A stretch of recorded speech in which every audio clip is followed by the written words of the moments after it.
ಪ್ರತಿಯೊಬ್ಬ ಆತ್ಮೀಯ ನಿವೃತ್ತ ಸರ್ಕಾರಿ ನೌಕರರೇ, ಪಿಂಚಣಿದಾರರೇ, ಸರ್ಕಾರಿ ನೌಕರರೇ, ಅನುದಾನಿತ ನೌಕರರೇ, ಗುತ್ತಿಗೆ ನೌಕರರೇ, ಈ ದಿನ ನಿಮಗೆಲ್ಲರಿಗೂ ಒಂದು ವಿಶೇಷವಾದ ಮಾಹಿತಿಯನ್ನು ತೆಗೆದುಕೊಂಡು ಬಂದೀನಿ. ಕರ್ನಾಟಕ ರಾಜ್ಯದಲ್ಲಿ ಕೆಲಸ ಮಾಡಿ ರಿಟೈರ್ಡ್ ಆಗಿರುವಂಥ ನಿವೃತ್ತ ನೌಕರರು, ಪಿಂಚಣಿದಾರರಿಗೆ ಒಂದು ಬಹುದೊಡ್ಡ ಗಿಫ್ಟ್ ಬಂದಿದೆ ಅಂತಲೇ ಹೇಳ್ಬೋದು. ಉಚಿತ ಚಿಕಿತ್ಸಾ ಯೋಜನೆ ಕ್ಯಾಶ್ಲೆಸ್ ಟ್ರೀಟ್ಮೆಂಟ್ ಬಗ್ಗೆ ಒಂದು ಲೇಟೆಸ್ಟ್ ಅಪ್ಡೇಟ್ ಬಂದಿದೆ. ರಿಟೈರ್ಡ್ ಪರ್ಸನ್ಸಿಗೆ, ಪೆನ್ಷನರ್ಸು ಮತ್ತು ರಿಟೈರ್ಡ್ ಪರ್ಸನ್ಸಿಗೆ ನಿವೃತ್ತರಿಗೆ ಆರೋಗ್ಯ ಭಾಗ್ಯ ಯೋಜನೆ ನವೆಂಬರ್ 1ರಿಂದಲೇ ಜಾರಿ. ಏನೆಲ್ಲ ಉಪಯೋಗ ಇದೆ, ಯಾರಿಗೆಲ್ಲ ಇದು ಯೂಸ್ ಆಗುತ್ತೆ ಅಂತ ವಿವರವಾದ ಮಾಹಿತಿಯನ್ನು ಕೊಡ್ತೀನಿ. ಈ ಮಾಹಿತಿಯನ್ನು ಶೇರ್ ಮಾಡೋದಕ್ಕಿಂತ ಮುಂಚಿತವಾಗಿ ಯಾರೆಲ್ಲ ಈ ಚಾನಲ್ಗೆ ಸಬ್ಸ್ಕ್ರೈಬ್ ಆಗಿಲ್ಲ, ದಯವಿಟ್ಟು ಕೆಳಗಡೆ ಕಾಣ್ತಾರಂಥ ಸಬ್ಸ್ಕ್ರೈಬ್ ಬಟನನ್ನು ಒತ್ತಿ ಬೆಲ್ ಐಕನನ್ನು ಕ್ಲಿಕ್ ಮಾಡಿ ಆಲ್ ಅಂತ ಮಾಡಿ ಈ ಚಾನಲ್ಗೆ ಜಾಯ್ನ್ ಆಗಿ. ಕರ್ನಾಟಕ ರಾಜ್ಯದಲ್ಲಿರುವಂಥ ಪ್ರತಿಯೊಬ್ಬ ಸರ್ಕಾರಿ ನೌಕರರಿಗೆ ಒಂದು ವಿಶೇಷವಾದ ಮಾಹಿತಿ ಅಂತಲೇ ಹೇಳ್ಬೋದು. ಕರ್ನಾಟಕ ಸರ್ಕಾರ ನಿವೃತ್ತರಿಗೆ ಒಂದು ಹೊಸ ಯೋಜನೆ, ಒಂದು ಇಲಾಖೆಯ ನಿವೃತ್ತರಿಗೆ ಒಂದು ಹೊಸ ಯೋಜನೆಯನ್ನು ಘೋಷಣೆ ಮಾಡಿದೆ. ಈಗ ಆಲ್ರೆಡಿ ಇರುವಂಥ ಘೋಷಣೆಯಲ್ಲಿ ಹೆಚ್ಚಿನ ಅನುದಾನವನ್ನು ಕೊಟ್ಟು ಕ್ಯಾಶ್ಲೆಸ್ ಟ್ರೀಟ್ಮೆಂಟ್ ಕೊಡುವಂಥ ವ್ಯವಸ್ಥೆಯನ್ನು ಮಾಡಿದೆ. ಅದ್ರ ಬಗ್ಗೆ ವಿವರವಾಗಿ ತಿಳಿಸ್ತೀನಿ. ಅದೇ ರೀತಿ ಕರ್ನಾಟಕ ರಾಜ್ಯದಲ್ಲಿರುವಂಥ ಪ್ರತಿಯೊಬ್ಬ ನಿವೃತ್ತ ಸರ್ಕಾರಿ ನೌಕರರು, ಪಿಂಚಣಿದಾರರಿಗೂ ಕೂಡ 7th ಪೇ ಕಮಿಷನ್ನು ರೆಕಮೆಂಡೇಶನ್ ಮಾಡಿರುವಂತಹ ಸಂಧ್ಯಾ ಕಿರಣ ಯೋಜನೆಯ ಒಂದು ವಿಶೇಷವಾದ ಮಾಹಿತಿಯನ್ನು ಕೂಡ ತಮ್ಮ ಮುಂದೆ ಶೇರ್ ಮಾಡ್ತೀನಿ. ನಿವೃತ್ತ ನೌಕರರು, ಪಿಂಚಣಿದಾರರ ಹಿತಕ್ಕಾಗಿ, ಅವರ ಆರೋಗ್ಯದ ದೃಷ್ಟಿಯಿಂದ ಸಂಧ್ಯಾ ಕಿರಣ ಯೋಜನೆ ಅತಿ ಶೀಘ್ರದಲ್ಲೇ ಜಾರಿಯಾಗತ್ತೆ. ಅದ್ರ ಜೊತೆಯಲ್ಲಿ ಆರೋಗ್ಯ ಭಾಗ್ಯ ಯೋಜನೆಯ ಬಗ್ಗೆ ವಿವರವಾದ ಮಾಹಿತಿಯನ್ನು ಈ ದಿನ ತಿಳ್ಕೊಳ್ತೀನಿ. ಕೊನೆವರೆಗೂ ವಿಡಿಯೋವನ್ನು ನೋಡಿ, ನಿಮ್ಮೆಲ್ಲರಿಗೂ ಉಪಯೋಗ ಆಗತ್ತೆ. ನಿವೃತ್ತರಿಗೆ ಆರೋಗ್ಯ ಭಾಗ್ಯ ಕ್ಯಾಶ್ಲೆಸ್ ಟ್ರೀಟ್ಮೆಂಟ್, ಚಿಕಿತ್ಸಾ ವೆಚ್ಚವನ್ನು ಹೆಚ್ಚಿಸಿದಂತಹ ಪೊಲೀಸ್ ಇಲಾಖೆ ನವೆಂಬರ್ 1ರಿಂದಲೇ ಪೂರ್ವಾನ್ವಯವಾಗುವಂತೆ ಜಾರಿ. ಟ್ರೀಟ್ಮೆಂಟ್ ಫೀಸನ್ನು ಹೆಚ್ಚಳ ಮಾಡಿ ಪೊಲೀಸ್ ಇಲಾಖೆ ಆದೇಶವನ್ನು ಹೊರಡಿಸಿದೆ. ನಿವೃತ್ತ ಪೊಲೀಸ್ ಅಧಿಕಾರಿಗಳು ಹಾಗೂ ಸಿಬ್ಬಂದಿಗಳ ವೈದ್ಯಕೀಯ ವೆಚ್ಚದ ಮಿತಿಯನ್ನು ಹೆಚ್ಚಿಸಲು ನಿವೃತ್ತ ಪೊಲೀಸ್ ಕ್ಷೇಮ ನಿಧಿ ಕೇಂದ್ರ ಹಾಗೂ ನಿವೃತ್ತ ಪೊಲೀಸ್ ಆರೋಗ್ಯ ಟ್ರಸ್ಟ್ ನಿರ್ಧಾರ ಮಾಡಿದೆ. ನವೆಂಬರ್ 1ರಿಂದಲೇ ರಾಜ್ಯದಲ್ಲಿ ಹೊಸ ಪದ್ಧತಿ ಜಾರಿಯಾಗತ್ತೆ. ಆರೋಗ್ಯ ಯೋಜನೆಗೆ ಸುಮಾರು 10 ಕೋಟಿ ರೂಪಾಯಿಗಳ ಹೆಚ್ಚುವರಿ ಅನುದಾನವನ್ನು ಕೊಡಲು ಸರ್ಕಾರ ಭರವಸೆ ಕೊಟ್ಟಿದೆ. ನಿವೃತ್ತ ಪೊಲೀಸ್ ಆರೋಗ್ಯ ಯೋಜನೆ ಅಡಿಯಲ್ಲಿ ಸಾಮಾನ್ಯ ಕಾಯಿಲೆಗಳಿಗೆ ಚಿಕಿತ್ಸೆ ಪಡೆಯಲು ನಿಗದಿ ಮಾಡಿದಂತಹ ರೇಟನ್ನು, ಆರ್ಥಿಕ ಮಿತಿಯನ್ನು 1 ಲಕ್ಷ ರೂಪಾಯಿಯಿಂದ 1.5 ಲಕ್ಷ ರೂಪಾಯಿಗಳಿಗೆ ಹೆಚ್ಚಳ ಮಾಡಲಾಗಿದೆ ನಾರ್ಮಲ್ ಟ್ರೀಟ್ಮೆಂಟಿಗೆ.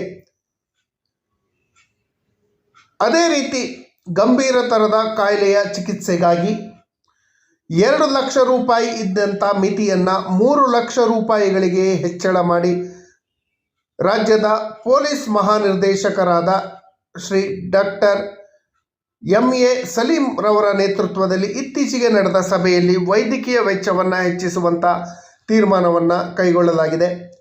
2024-25ನೇ ಆರ್ಥಿಕ ವರ್ಷದಲ್ಲಿ ನಿವೃತ್ತ ಪೊಲೀಸರ ಹೆಲ್ತ್ ಫೇರ್ ಟ್ರಸ್ಟ್ ವತಿಯಿಂದ 11 ಕೋಟಿ 2 ಲಕ್ಷ ರೂಪಾಯಿ ಸಂಗ್ರಹವಾಗಿದೆ. ಇದರಲ್ಲಿ 11 ಕೋಟಿ 61 ಲಕ್ಷ ರೂಪಾಯಿ ವೈದ್ಯಕೀಯ ವೆಚ್ಚವಾಗಿದೆ. ಹೀಗಾಗಿ ಟ್ರಸ್ಟ್ನ ಆದಾಯ ವೆಚ್ಚ ಬಹುತೇಕ ಸಮನಾಗಿದೆ. ಇದೀಗ ಟ್ರೀಟ್ಮೆಂಟ್ ಫೇರನ್ನು ಜಾಸ್ತಿ ಮಾಡೋದರಿಂದ, ಮಿತಿ ಹೆಚ್ಚಳದಿಂದ ವಾರ್ಷಿಕ ಚಿಕಿತ್ಸಾ ವೆಚ್ಚವು 16 ಕೋಟಿ, ಸುಮಾರು ಅಂದಾಜು 16 ಕೋಟಿ ಆಗುವ ಸಾಧ್ಯತೆ ಇದೆ. ಹೀಗಾಗಿ ವಂತಿಗೆ ಮೊತ್ತವನ್ನು ಹೆಚ್ಚಿಸಲು ನಿರ್ಧಾರ ಮಾಡಲಾಗಿದೆ. ಕೆಳಹಂತದ ಅನುಯಾಯಿಗಳು ಅಂದರೆ ಲೋಯರ್ ಗ್ರೇಡಲ್ಲಿದ್ದಂಥ ಅನುಯಾಯಿಗಳಿಗೆ, ಬ್ಯಾಂಡ್ ಸಿಬ್ಬಂದಿಗಳಿಗೆ, DYSP ವರೆಗೂ ಮೊತ್ತವನ್ನು ಹೆಚ್ಚಿಸಲಾಗಿದೆ. ಇದೇ ವೇಳೆ ಹೆಚ್ಚುವರಿ ಅನುದಾನವನ್ನು ಕೋರಿ, ಗ್ರಾಂಟನ್ನು ಸ್ಯಾಂಕ್ಷನ್ ಮಾಡಬೇಕು ಅಂತ ಕೋರಿ ಸರ್ಕಾರಕ್ಕೆ ಪೊಲೀಸ್ ಇಲಾಖೆ ಪ್ರಸ್ತಾವನೆಯನ್ನು ಸಲ್ಲಿಸಿದ್ದು, ಸರ್ಕಾರ ಸುಮಾರು 10 ಕೋಟಿ ರೂಪಾಯಿಗಳನ್ನು ಅನುದಾನ ಕೊಡೋಕ್ಕೂ ಒಪ್ಕೊಂಡಿದೆ. ಇನ್ನು ಮುಂದೆ ನಿವೃತ್ತ ಹೊಂದಿರುವಂಥ ಪೊಲೀಸ್ ಇಲಾಖೆ ಅಧಿಕಾರಿ ಸಿಬ್ಬಂದಿಯವರಿಗೆ, ಅಂದರೆ ಲಿಪಿಕ ಸಿಬ್ಬಂದಿಗಳನ್ನು ಒಳಗೊಂಡಂತೆ ಕೆರಿಕಲ್ ಸ್ಟಾಫಲ್ಲಿ ವರ್ಕ್ ಮಾಡೋವಂಥ, ಆಫೀಸಲ್ಲಿ ವರ್ಕ್ ಮಾಡೋವಂಥ ಎಲ್ಲರಿಗೂ ಸೇರಿದಂತೆ ನಿವೃತ್ತಿಯಾದ 3 ತಿಂಗಳ ಒಳಗಾಗಿ ಪೊಲೀಸ್ ಆರೋಗ್ಯ ಯೋಜನೆ ಅಡಿಯಲ್ಲಿ ಸದಸ್ಯತ್ವವನ್ನು ಪಡೆದುಕೊಳ್ಳೋದು ಕಡ್ಡಾಯವಾಗಿದೆ. 3 ತಿಂಗಳ ಅವಧಿಯ ಮುಗಿದ ನಂತರ ಸದಸ್ಯತ್ವ ಕೊಡಲು ಯಾವುದೇ ಅವಕಾಶ ಇಲ್ಲ. ನಿವೃತ್ತಿ ಹೊಂದಿದ ಹಲವು ವರ್ಷಗಳ ಬಳಿಕ ಅನಾರೋಗ್ಯಕ್ಕೆ ತುತ್ತಾದ ಸಂದರ್ಭದಲ್ಲಿ ಸದಸ್ಯತ್ವವನ್ನು ಪಡೆಯಲು ಕೇಳಿದ್ರೆ ಕೊಡೋಕ್ಕೆ ಬರೋದಿಲ್ಲ. ಹೀಗಾಗಿ ನಿವೃತ್ತಿಯಾದ 3 ತಿಂಗಳ ಒಳಗಾಗಿ ಸದಸ್ಯತ್ವವನ್ನು ಪಡ್ಕೊಳ್ಬೇಕು. ಸದಸ್ಯತ್ವ ಪಡೆದ 3 ತಿಂಗಳ ನಂತರ ಸೌಲಭ್ಯಕ್ಕೆ ಅರ್ಹರಾಗ್ತಾರೆ. ಅಂದರೆ ರಿಟೈರ್ಡ್ ಆಗಿ 3 ಮಂತ್ಸ್ ಒಳಗೆ ನೀವು ಸದಸ್ಯತ್ವವನ್ನು ಪಡ್ಕೊಬೇಕು. ಸದಸ್ಯತ್ವ ಪಡೆದು 3 ಮಂತ್ಸ್ ಆದ ನಂತರ ಈ ಸೌಲಭ್ಯ ಜಾರಿಯಾಗತ್ತೆ. ಅದರ ಜೊತೆಯಲ್ಲಿ ಪೊಲೀಸ್ ಇಲಾಖೆಯ ಧ್ವಜ ದಿನಾಚರಣೆ ಹಿನ್ನೆಲೆಯಲ್ಲಿ ಮಾರಾಟ ಮಾಡುವಂತಹ ಪೊಲೀಸ್ ಧ್ವಜಗಳಿಂದ ಸ್ವೀಕೃತವಾಗುವಂತಹ ಹಣವನ್ನು ಸಂಪೂರ್ಣವಾಗಿ ನಿವೃತ್ತ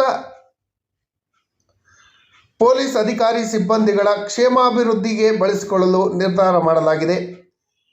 ಹೀಗಾಗಿ 2025ನೇ ಸಾಲಿನ ಧ್ವಜ ಮಾರಾಟದ ಹಣವನ್ನು 6 ತಿಂಗಳಾದರೂ ಹಲವು ಘಟಕಗಳಿಂದ ಇನ್ನೂ ಸಲ್ಲಿಕೆಯಾಗಿಲ್ಲ.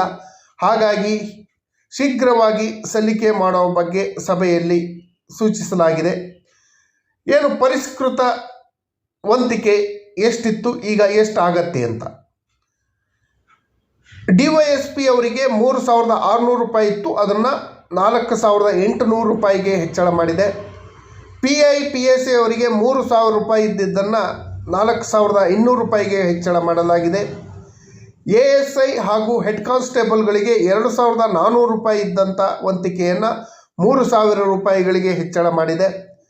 ಪೊಲೀಸ್ ಕಾನ್ಸ್ಟೇಬಲ್ಗಳಿಗೆ 1,800 ರೂಪಾಯಿ ಇದ್ದದ್ದನ್ನು 2,400 ರೂಪಾಯಿಗಳಿಗೆ ಹೆಚ್ಚಳ ಮಾಡಲಾಗಿದೆ. ಲಿಪಿಕ ಸಿಬ್ಬಂದಿಯವರಿಗೆ 3,000 ರೂಪಾಯಿ ಇದ್ದಂತಹ ವಂತಿಕೆಯನ್ನು 3,600 ರೂಪಾಯಿಗಳಿಗೆ ಹೆಚ್ಚಳ ಮಾಡಲಾಗಿದೆ. ಫಾಲೋವರ್ಸ್ ಬ್ಯಾಂಡ್ ಸಿಬ್ಬಂದಿಗಳಿಗೆ 1,800 ರೂಪಾಯಿ ಇದ್ದಂಥ ವಂತಿಕೆಯನ್ನು ಪರಿಷ್ಕೃತ ಮೊತ್ತ 2,200 ರೂಪಾಯಿಗಳಿಗೆ ಹೆಚ್ಚಳ ಮಾಡಿದೆ. ಇದು ಒಂದು ಉತ್ತಮ ಬೆಳವಣಿಗೆ ಅಂತಲೇ ಹೇಳ್ಬೋದು. ನಿವೃತ್ತ ನೌಕರರು ಹಾಗೂ ಪಿಂಚಣಿದಾರರಿಗೆ 7ನೇ ವೇತನ ಆಯೋಗ ಶಿಫಾರಸು ಮಾಡಿರುವಂಥ ಸೂರ್ಯಕಿರಣ ಯೋಜನೆಯನ್ನು ತಕ್ಷಣ ಜಾರಿ ಮಾಡಿ, ಪೊಲೀಸ್ ಇಲಾಖೆಯಲ್ಲಿ ಕೊಟ್ಟಂಥ ಆರೋಗ್ಯ ಭಾಗ್ಯ ಯೋಜನೆಯನ್ನು ಪ್ರತಿಯೊಂದು ಇಲಾಖೆಯವರಿಗೂ ವಿಸ್ತರಿಸಬೇಕು ಅಂತ ಹೇಳಿ ರಾಜ್ಯ ಸರ್ಕಾರದಲ್ಲಿ ಮನವಿಯನ್ನು ಮಾಡ್ಕೊಳ್ತೀನಿ. ಇದು ಒಂದು ಉತ್ತಮವಾದ ಯೋಜನೆ ಅಂತಲೇ ಹೇಳ್ಬೋದು.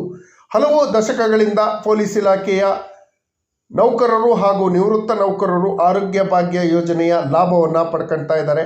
ಅದೇ ರೀತಿ ನಿವೃತ್ತ ಸರ್ಕಾರಿ ನೌಕರರು, ಪ್ರತಿಯೊಂದು ಇಲಾಖೆಯ ನಿವೃತ್ತ ಸರ್ಕಾರಿ ನೌಕರರು, ಪಿಂಚಣಿದಾರರಿಗೆ ಹಾಗೂ ಕುಟುಂಬ ವರ್ಗದವರಿಗೂ ಕೂಡ ಈ ಯೋಜನೆಯನ್ನು ವಿಸ್ತರಿಸಬೇಕು.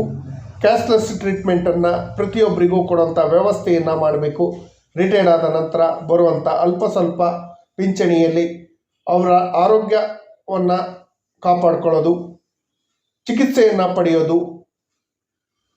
ಮಂತ್ಲಿ ಮೆಡಿಸಿನ್ಗಳಿಗೆ ಖರ್ಚಾಗತ್ತೆ. ಹಾಗಾಗಿ ನಿವೃತ್ತ ಸರ್ಕಾರಿ ನೌಕರರು, ಪಿಂಚಣಿದಾರರು ಎಲ್ಲರಿಗೂ ಕೂಡ ಈ ಆರೋಗ್ಯ ಭಾಗ್ಯ ಯೋಜನೆಯನ್ನು ತಕ್ಷಣ ರಾಜ್ಯ ಸರ್ಕಾರ ಜಾರಿ ಮಾಡಿ, ಯಾವುದೇ ವಂತಿಕೆಯನ್ನು ಸ್ವೀಕರಿಸದೆ ಸರ್ಕಾರಕ್ಕಾಗಿ ದುಡಿಮೆ ಮಾಡಿರುವಂಥ ನಿವೃತ್ತ ನೌಕರರು, ಪಿಂಚಣಿದಾರರಿಗೆ ಸರ್ಕಾರ ಉಚಿತ ಚಿಕಿತ್ಸೆಯನ್ನು ಕೊಡಬೇಕು. ಕೇಂದ್ರ ಸರ್ಕಾರ ಈಗಾಗಲೇ 70 ವರ್ಷದ ಮೇಲ್ಪಟ್ಟವರಿಗೆ 5 ಲಕ್ಷ ರೂಪಾಯಿವರೆಗೂ ಉಚಿತ ಚಿಕಿತ್ಸೆ ಯೋಜನೆಯನ್ನು, ವಯೋವಂದನವನ್ನು ಘೋಷಣೆ ಮಾಡಿದೆ. 60ರಿಂದ 70 ವಯೋಮಿತಿಯ ನಿವೃತ್ತ ನೌಕರರು, ಪಿಂಚಣಿದಾರರ ಕಥೆ ಏನು? ಅದಕ್ಕಾಗಿ ಸರ್ಕಾರ ತಕ್ಷಣ ನಿವೃತ್ತ ಸರ್ಕಾರಿ ನೌಕರರಿಗೆ, ಪಿಂಚಣಿದಾರರಿಗೆ ಸೂರ್ಯಕಿರಣ ಯೋಜನೆಯನ್ನು ತಕ್ಷಣ ಜಾರಿ ಮಾಡಬೇಕು ಅಂತ ಹೇಳಿ ಸರ್ಕಾರದಲ್ಲಿ ಮನವಿ ಮಾಡ್ಕೊಳ್ತಾ, ಈ ಮಾಹಿತಿ ತಮಗೆಲ್ಲರಿಗೂ ಇಷ್ಟ ಆಗಿದ್ದರೆ ದಯವಿಟ್ಟು ಸಬ್ಸ್ಕ್ರೈಬ್ ಮಾಡ್ಕೊಳ್ಳಿ, ನಿಮ್ಮ ಸ್ನೇಹಿತರಿಗೂ ಶೇರ್ ಮಾಡಿ. ಧನ್ಯವಾದಗಳು. ಜೈ ಹಿಂದ್, ಜೈ ಕರ್ನಾಟಕ.